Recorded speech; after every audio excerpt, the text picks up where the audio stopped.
주택도시보증공사가 고분양가 아파트 규제 철퇴를 꺼내들었습니다.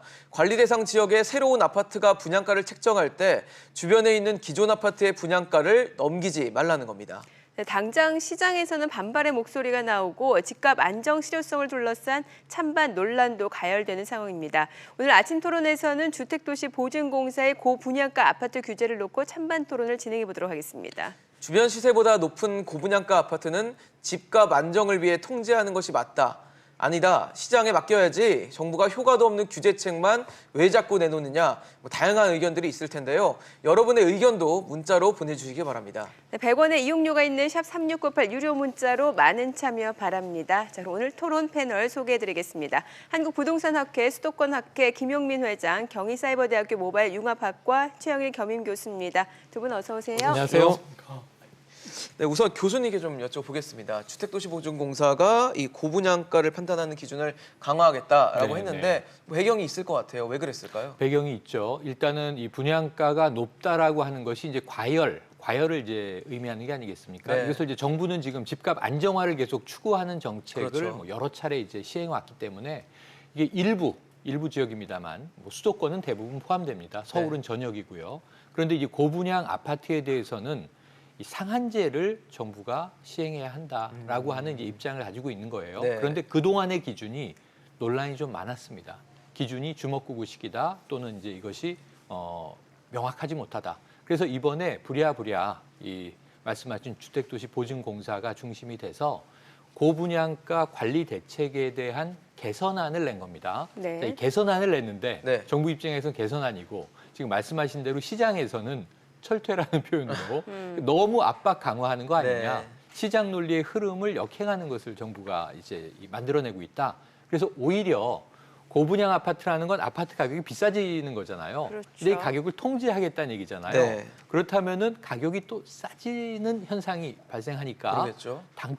이 분양에 당첨된 사람들은 시세보다 훨씬 싸게 삼으로써 이게 시세 차익을 얻게 되는 것 아니냐. 따라서 로또 분양이다라고 네. 하는 이야기가 반론으로 나오는 상황입니다. 네. 네. 그러면은 주택도시보증공사의 지금 고분양가 기준 강화에 대해서 학 회장님은 어떻게 보셨나요? 예, 저 새로 개정된 예. 그 심사 기준을 보니까요. 예. 과거보다 약간 더 시장 간섭을 정부에서 하고자 하는 네. 의도가 보입니다. 그런데 이것은 근본적으로 시장 가격을 정책 가격으로 조정하겠다 하는 게 이제 그 핵심이거든요. 네. 그 공급 가격을 정책 가격으로 유도해 가지고 네. 그 공급 가격이 시장 가격보다 낮아지면 결국 시장 가격도 그에 따라서 낮아질 것이다 하는 희망. 그렇죠. 그런 희망. 데서 이제 나온 정책인데요. 이것이 시장 상황에 따라서 달라집니다. 시장이 불황인 경우, 그런 경우에는 이게 큰 의미가 없고요. 시장이 호황인 경우에는 시장 가격과 정책 가격과의 괴리가 커집니다. 그 커지는 만큼 그 사업 시행자는 그 실질적으로 그 사업을 해야 될지 안 해야 될지는 그 난관에 부딪히게 됩니다. 이러한 정책이 있게 되면요. 네. 그래서 장기적으로 봤을 때는 오히려 시장에 강한 충격을 줘가지고 공급을 감소시키는 그런 대책이 될 수도 있다. 예. 교수님, 그래도 네. 아까 일종의 수도권 일부 지역과 또 서울 어디라고 얘기해 주셨는데 네. 어디에 좀 적용되는지부터 좀 알아야 될 것 같아요. 적용 실제는 서울은 기존의 강남, 송파, 서초 등 대상이었는데 서울은 전 지역으로 확대됩니다. 전 지역이요? 예. 경기 일부 지역인데 우리가 잘 알고 있는 분당이라든가 네. 과천 같은 곳이 적용이 되고요. 지방에는 이제 세종이 적용이 되고요. 세종시. 네. 대구, 수성구, 부산 경우에 이제 해운대구, 수영구 등. 그래서 서울은 전역이고 경기 지역도 상당 부분 지금 이제 우리가 과열이라고 부를 수 있는 또 이제 정부가 굉장히 집값을 예의주시하고 있는 부분들이죠. 기존의 관리 지역과 크게 다르지 않습니다. 그리고 이제 지방의 경우에도 집값이 이제 요즘에 좀 고급 아파트들 공급이 많은 핫한 지역들이에요. 그래서 부산, 대구, 세종 일대다. 이렇게 생각을 하시면 크게 무리는 없습니다. 네. 사실 지금 실제로 거론된 지역들 중에 이제 고분양가 논란이 있었던 지역도 있는데 이 분양가격 안정화 더 나아가서 집값 안정화에 도움이 될 것이다라는 앞서 희망이 있기 때문에 이렇게 나왔다는 말씀 주셨잖아요. 예, 여기에 대해서는 어떤 의견이십니까? 그러니까 공급 가격을 정책 가격으로 유도해서 그걸 시장 가격과 낮은 그런 가격으로 공급하도록 강제하는 게 과연 시장 가격을 안정시키는 게 최종 목표 아닙니까? 그렇겠죠. 근데 시장 가격이 안정될 것이냐는 이제 문제입니다. 그런데 그런 것이 시장에서 그 긍정적으로 받아들여질 수 있는 시장이 있습니다. 그런 시장은 뭐냐면 그 당해 지역에서 계속적으로 그러한 낮은 공급 가격으로의 공급이 가능할 때는 그게 이루어질 수가 있는데요. 그렇지 않고 부동산 같은 경우에는 위치 상품이기 때문에 한 위치에서 계속적인 그런 상품이 나올 수가 없습니다. 네. 그러니까 매각 가격을 통제해 가지고 시장 가격을 안정시킨다 하는 것은 상당히 어불성설이죠. 다만 그걸 안정시키는 방법은 당해 지역에서 임대 그 영구 임대 아파트랄지 이런 것들을 지속적으로 임대료를 낮게 해가지고 부동산 값을 안정시키는 그런 방법이 있을 수 있습니다. 네. 그것은 이제 실효성이 있는데 지금 현재 하고 있는 것은 매각 주택에 대해서 공급 가격을 억제하겠다 그런 것이 이제 그 핵심이기 때문에 네. 그걸 통해서 시장 가격을 억제하겠다는 것이 핵심이기 때문에 네. 상당히 실효성을 기대하기가 좀 힘들지 않느냐. 특히 중장기적으로는 오히려 파생된 나쁜 효과까지 불러들이는 그런 우려가 있다 이렇게 보겠습니다. 네. 네.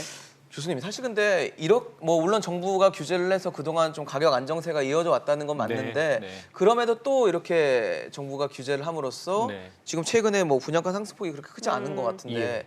굳이 이렇게까지 해야 된다라는 얘기도 있는 것 같아요. 그러니까 이게 뜨거운 감자가 되는 것이 지금 교수님이 저는 최근에 들어본 이 관련 개선안에 대해서 가장 잘 정리를 해주신 것 같아요. 네네. 거시적인 흐름에서. 근데 시장주의 입장이 하나 있고 네. 또 하나는 이 우리가 토지 주택에 대해서 공개념을 강화하라는 입장이 있지 않습니까? 그렇겠죠. 어찌 보면 이것도 또 이념 논쟁하고 똑같이 좀 보수적인 접근 혹은 시장주의적 접근이 있고 또는 토지 공개념에 입각한 이 접근이 있는데 지금 이 개선안이라고 정부는 발표했지만 이 실효가 있겠느냐 하는 것을 이 학 회장님이 잘 정리해 주셨고 또 반대 측에서는 오히려 더 밀고 나가야 된다라는 주장이에요. 지금 이 고분양가에 대한 이 관리 기준 개선 혹은 강화 정도로는 큰 효과를 보기가 어렵고 지금 예를 들면 뭐 참여연대 같은 쪽에서는 세 가지를 동시에 해야 효과가 있다고 주장을 하고 있습니다. 첫 번째는 뭐냐면 지금 선분양은 안 된다는 거예요. 후분양으로 가라는 거예요. 네. 그리고 지금 여기 나온 것처럼 이제 분양가에 대해서 정부가 좀 강한 통제 정책을 써야 된다는 거고 세 번째는 뭐냐면 이게 아직도 이제 안 이루어지고 있는 건데 분양 원가 공개 문제입니다. 네. 그러니까 이 세 가지가 패키지로 작동을 해야 지금 정부가 추진하는 게 되지 않느냐라는 거고 지금 제가 보기에도 이 개선안은 네. 최종안이나 완성안은 아니에요. 아까 교수님 말씀처럼 시장이 계속 요동을 치기 때문에 그때그때 다른 방안을 계속 적용을 해서 유연성 운용의 있게요. 묘를 찾아 나가야만 되는 까다롭고 어려운 방식입니다. 그렇네요. 그런데 예를 들면 말씀하신 대로 이번에 개선안을 냈는데 정부가 기대한 효과가 나지 않으면 분명히 또 다른 개선안을 내야 된단 말이죠. 그러겠죠. 그래야만 이제 시장 부동산가 안정세가, 안정화를 정부의 이 의도대로 유지해 나갈 수 있기 때문에 추가 대책이 계속 나온다. 그래서 전 어제 문재인 대통령 유럽 순방을 떠나실 때 네네. 이례적으로 일요일인데 이게 지금 주택도시 보증공사에서 개선안 발표가 나왔고 어제 또 하나는 청와대 경제수석이 발표를 합니다. 네. 그러면서 사실은 전반적으로 올해 이 세계 경기가 둔화되면서 우리나라의 하방 위험이 장기화될 우려가 있다. 이게 메시지의 핵심인데 네. 뒤에 부동산 얘기가 살짝 얹혀져 있죠. 그렇죠. 부동산 안정화 추세가 이어지는 것으로 보여지는데 진단이 되는데 여의치 않으면 추가 대책 더 내겠다. 네. 어찌 보면 이게 거기에 한 이루어질 가능성이 있어요. 과열 지역은 잡아야 한다라는 정부의 방침이 아까 철퇴라는 표현으로 네. 이제 드러나는 하나의 현상일 수 있는데 문제는 이것은 다 지금 부분적인 정책에 불과하다. 그래서 지금 시장주의적 접근이냐 심지어는 지금 공사를 이 경쟁구도화하자라고 하는 의견도 나왔어요. 사실은. 네. 지금 근데 반대쪽에서는 오히려 더 강한 대책으로 옥죄해야 한다라고 하는 얘기도 나오고 있기 때문에 지금 창반 양론 속에서 정부의 정책이 어떻게 흘러갈지는 어제 발표된 개선안의 효과, 이 효과에 따라서 아마 다시 네네. 역행할 수도 있고 오히려 더 강화 방안으로 갈 수도 있고 그런데 저는 강화 방안이 지속될 가능성이 높다라고 봐서 네. 학 회장님 말씀에 저는 굉장히 좀 이제 일부 네네. 동의하는 입장입니다만 쉽진 않아 보인다 이런 네. 생각이 듭니다. 네. 네, 지금 저희 뭐 계속 토론하는 동안 시청자 여러분들께서 많은 문자 좀 보내주고 계신데요. 몇 가지 좀 소개해드리도록 하겠습니다. 네. 4365님은 규제 말고 집값 잡을 방법 있나요? 라고 의견을 주셨습니다. 네, 끝자리 2402님, 당연히 고분양가는 제한해야죠. 이건 기존 부동산 규제와는 다른 차원입니다. 라고 올려주셨습니다. 네, 또 2084님, 서민을 위한 좋은 정책입니다. 더 강력한 규제 정책이 필요합니다. 라고 네. 하셨습니다. 자, 끝자리 역시 또 4365님 계속해서 올려주고 계시는데요. 집값 안정을 위해서 고분양가 규제가 맞다라고 올려주셨습니다. 뭐 지금 대체적으로는 일단 고분양가는 규제를 해야 된다라는 입장이 많은 것 같은데 네. 이게 그러면 분양가, 그러니까는 분양 보증을 해주는 주택도시보증공사가 나서서라도 분양가를 잡아야 한다라는 논리에 대해서 수치적으로 어떤 좀 반론을 제시할 만한 그런 근거 자료가 있을까요? 그 수치라기보다도 예. 논리적인 그런 예, 예. 근거라고 한다면요.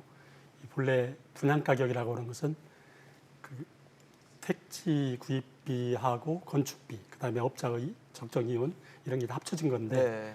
특히 이제 건축비가 안정된 그런 시장 하에서는 시장 가격이 오를 때 택지비가 오릅니다. 네. 근데 이 택지비가 오르게 되면 결국 사업 시행자는 그 택지를 분양하게 되면 거의 소비재와 비슷하게 사용을 하게 되거든요.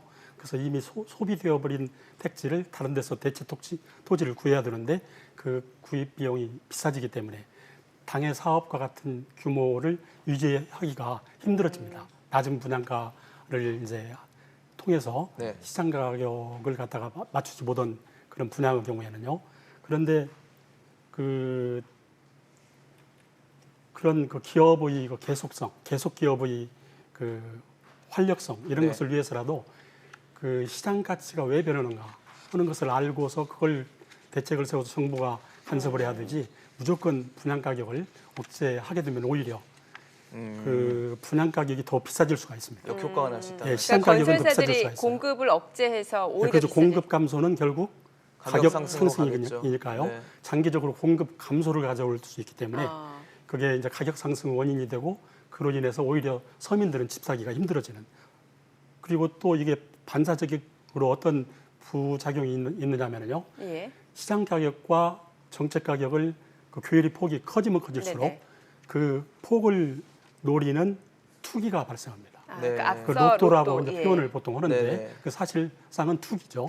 그런 투기가 발생하는데 투기를 정부가 조장하는 격이 됩니다. 오히려. 예, 오히려요. 예. 근데 그 투기의 수혜자가 누구냐면은 주로 고가 분양을 받을 수 있는 사람. 이기 때문에 중산층 이상이라고 아. 보여지는 네네. 거거든요. 그래서 이것은 형평성 문제에서도 상당히 심각한 그런 문제를 제기할 수 있겠다 이렇게 네. 예측을 해봅니다. 예. 사실 방금 학 교장님께서 네. 지적하신 부분은 아까 교수님께서도 지적을 해주셨어요. 로또 청약이 맞아요. 양산될 수 있다. 그래서 이런 분양가 어떤 시장 개입 자체가 굉장히 문제가 있을 수 있다고 지적을 해주셨잖아요. 근데 저는 이제 요거를 조금 내부를 들여다보면 네. 또 이제 학 회장님 말씀에 일부 동의하면서도 네. 어떤 문제냐면 이 두 가지가 결합된 문제는 아니고 분리해서 생각해야 한다.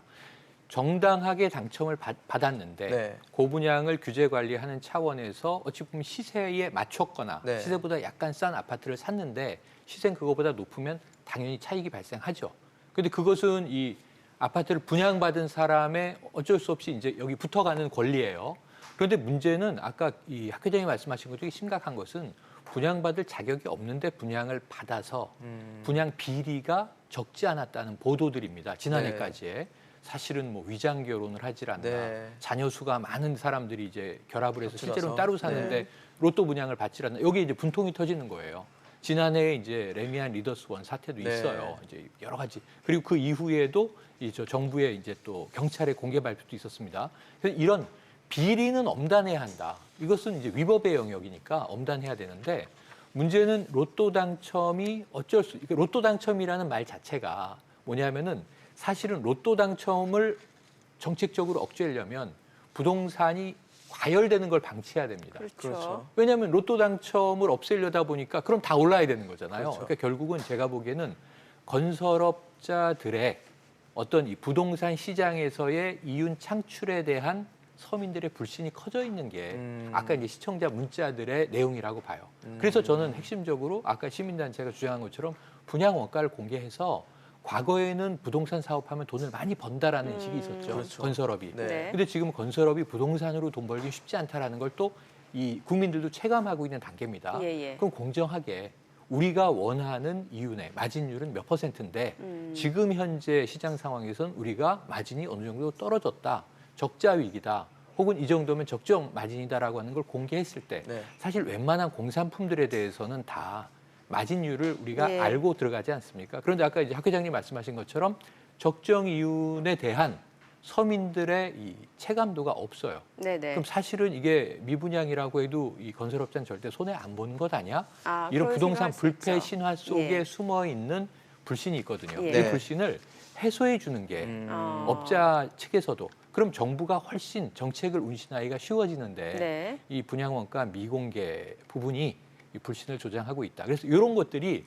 세세한 장치들이 좀 과거에 비해서 해소해 나간다면 저는 정책 탄력성도 훨씬 좋아지고 네. 시장에서도 가져갈 수 있는 어떤 유리함이 있고 그런데 문제는 전 제일 큰 건 경제가 심리라고 하는 차원에서는 부동산 시장에 대해서는 서민들의 불신이 네. 사실은 이 정책의 효과에 대해서도 반감시키고 또 이 거기서 업자들의 정말 안타까운 주장에 대해서도 믿지 못하게 만들고 네. 그래서 시장 신뢰를 좀 회복하는 게 훨씬 불신이 중요한 좀 대목으로 문제라고 보시는 보여집니다. 건데요. 예. 네, 또 문자들 오고 있는 거 보니까 아까 뭐 교수님께서 지적한 시장에 대한 불신, 그래서 정부의 규제가 필요하다는 의견들이 좀 많게 보이는데 몇 가지 좀 소개를 해드리도록 네. 하겠습니다.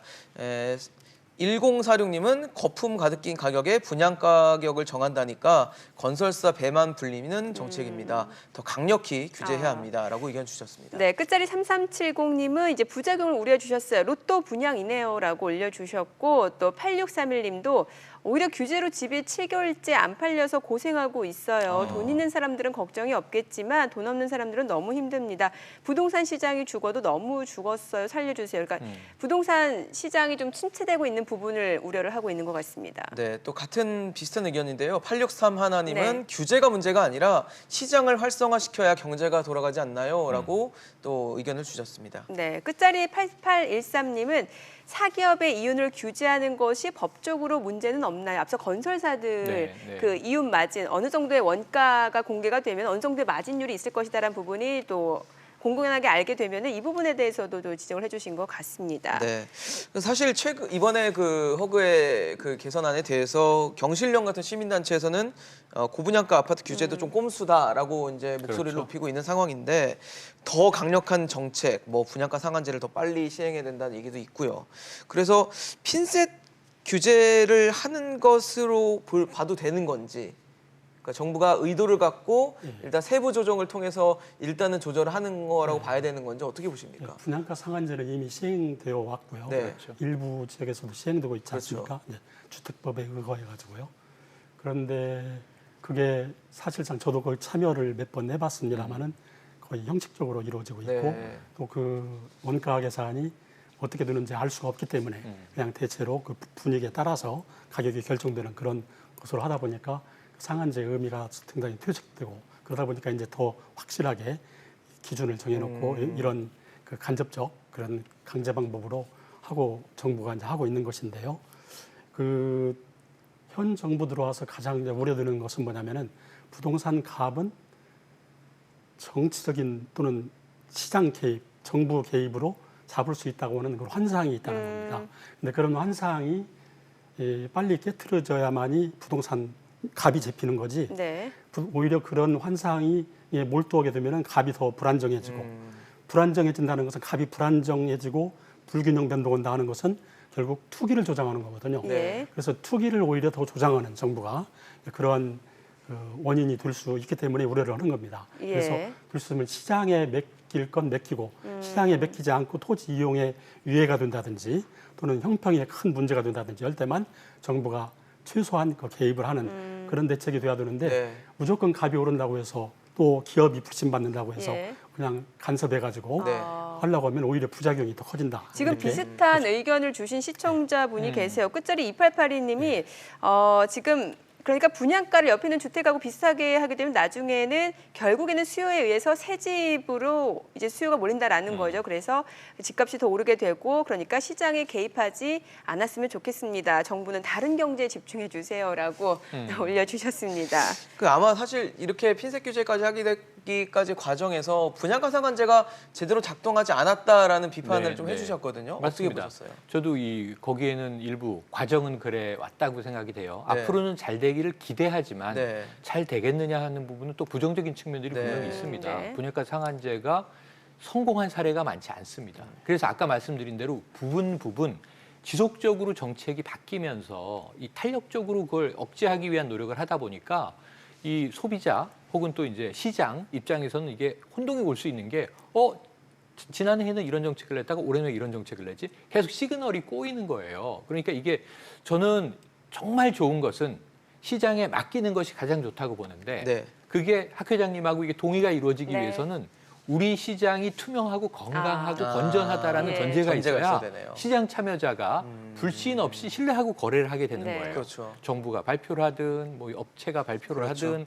혹은 뭐 이제 중개업에서 발표를 하든 그 시세를 믿고 움직이게 되는데 이 우리나라는 기획부동산에 대한 불신이 워낙 크기 그렇죠. 때문에 이 안에도 뭔가 아까 거품이 끼어 있다라고 하는 인식이 불안한 강하다 게 있죠. 보니까 네. 이 불안 심리 차라리 정부가 그냥 억눌러 주기를 기대하는 서민 심리가 높다라는 거거든요. 그래서 그런 부분에서는 시장이 제대로 작동하지 못해온 네. 안타까운 역사적 흐름이 있는데 저는 이게 정부가 어제 나온 개선안이 이 문제를 불식시키긴 쉽지 않다고 봅니다. 네. 그럼에도 불구하고 다른 묘수가 없기 때문에 또 쓸 수밖에 없는 입장인데 네. 억제를 네네. 위해서 조금은 종합적인 대책을 거시적으로 중장기적으로 학 회장님 같은 분도 참여하시고 예, 예. 시장 논리를 어떻게 하면 가장 잘 작동시킬 수 있겠는가인데 저는 정부는 뭐 네. 규제 일변도 할 수 없으니 시장에서 네. 조금 투명성 강화에 네. 우리가 함께 주력했으면 힘을 모아야 되지 않나 좋겠다라고 의견 싶습니다. 주시는 거군요. 네, 알겠습니다. 오늘 고분양가 규제와 관련해서 양쪽 입장을 들어봤습니다.